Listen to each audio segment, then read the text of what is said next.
Hi friends, welcome back to my channel. I'm Ellen Gormley. Please like and subscribe for videos, but this video was a free pattern, the Tunisian Temperature Scarf. So your scarf is going to look different because you'll base yours on the colors corresponding with the temperature in your part of the world.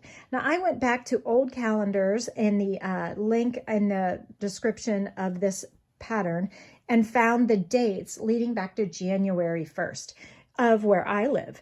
So January 1st, it was pretty cold, and I had assigned green as my cooler colors and purple as my warmer colors.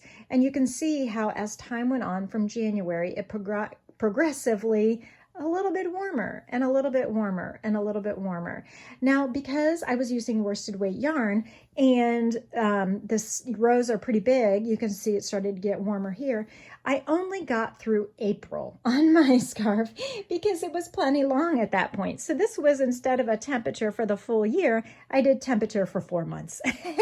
So I could keep going and see what the whole year would be like in seasons, perhaps.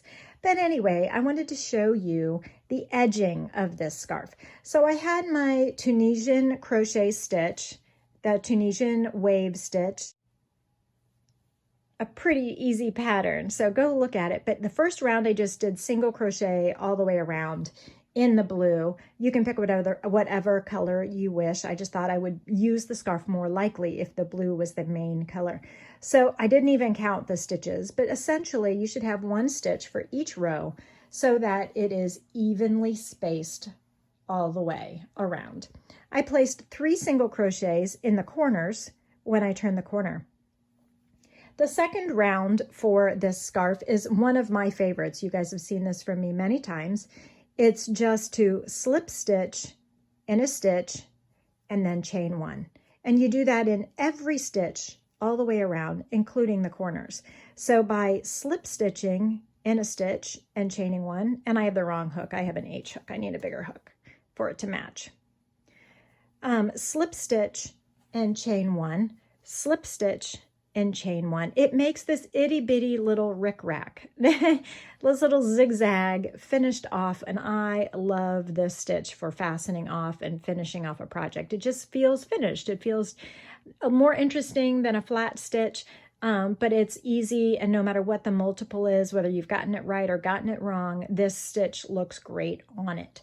So I just wanted to give you a quick update on how I finished the temperature scarf. So for the full project for right and left-handers, go ahead and click the link for right-handers and click the link for left-handers and get yourself a copy of this free pattern and assign some colors to the temperatures where you live. And I would love to see pictures of your temperature scarf, your Tunisian temperature scarf. You can follow me on Instagram at the Ellen Gormley, and you can send me photos, or you can tag me there with your photos of your free Tunisian temperature scarf project. I'd love to see them, and I will see you on the next video. Thanks.